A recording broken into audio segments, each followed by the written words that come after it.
به به، چه انتخابات با شکوه اقتدار مدارانه ای، چه صفهای طویلی، بالاخره اهالی را گول همی زدم. این دیگر کیست؟ این شطوری است که پنبه دانه همی میخورد.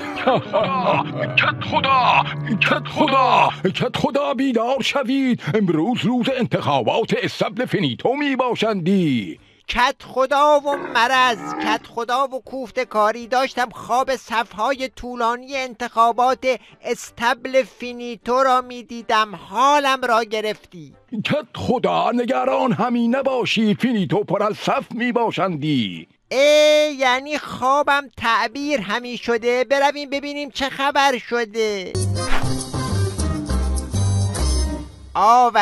آورین هم ولایتی، بگو ببینم انگیزت از شرکت در انتخابات استبل فینیتو چه می باشندی؟ هم ولایتی و زهرم مار، انتخابات چیه؟ این صف مرغه. ریس اشتباه آمدیم، بریم صف بعدی. اوه کجا؟ اون صف تخم مرغه. ای بابا، پس صف انتخابات کجا می باشندی؟ صف انتخابات یک انتخاباتی نشونت بدیم که در تواریخ همی بنویسن. بگیر که اومد.